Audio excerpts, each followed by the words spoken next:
如同你讀詩學粵語。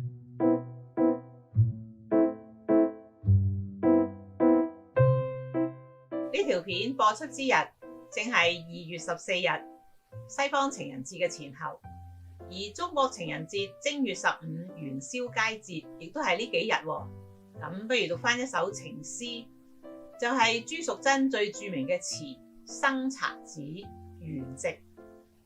呢首詞一直被認為係歐陽修所作，點解呢？一陣間再講啊！而家請先聽下津文朗讀啦。生查子·元夕，朱淑珍。去年元夜時，花市燈如晝。月上柳梢頭，人約黃昏後。今年元夜時，月與燈依舊。不見去年人，淚濕春衫袖。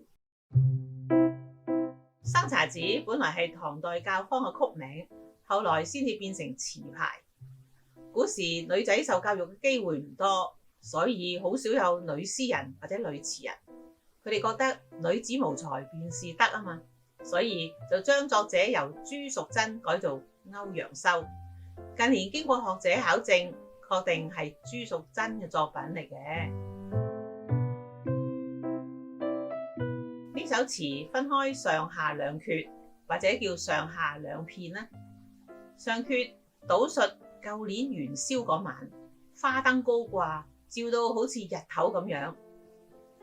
跟住兩句冇一個字提到情，但係就將戀愛中人期待見到心上人嘅嗰種心情刻畫出嚟。月亮、柳梢、黃昏後，全部都係靜態嘅意境。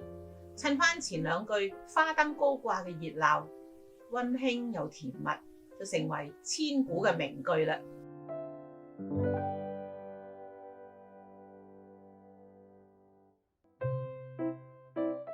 下闕翻到而家，外在環境完全冇變，一樣嘅滿月，一樣係花燈照到如同白晝，但係情人已經不知去向，剩低痴心嘅女子喺度獨自傷心，就算眼淚浸濕衣袖，都冇辦法再續前緣啦。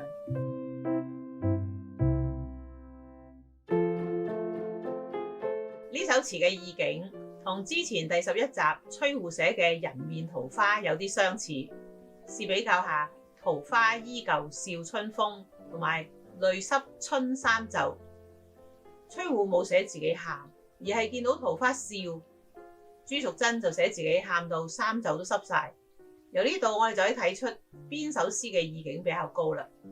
詩中嘅主人翁佢忍住唔喊，比起佢淚流披面唔喊，其實係更加觸動人心嘅。藝術就係要含蓄，畫公仔唔好畫出腸，反而係更加有感染力㗎。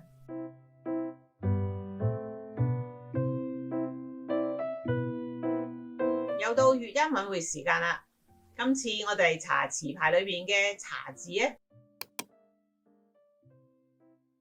揸查呢個字有兩個讀音，第一個讀揸，係姓氏嚟嘅。著名武俠小說作家查良鏞其實應該係姓揸嘅，所以應該叫揸良鏞先啱。不過我哋都習慣將佢個姓讀成查，即係第二個讀音個查字音啦。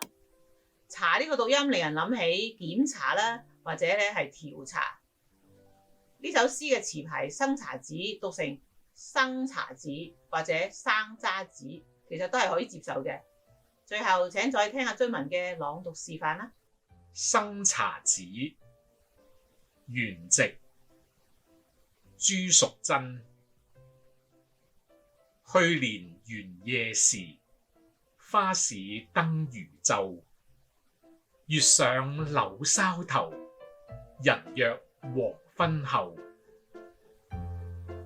今年元夜時，月與燈依舊。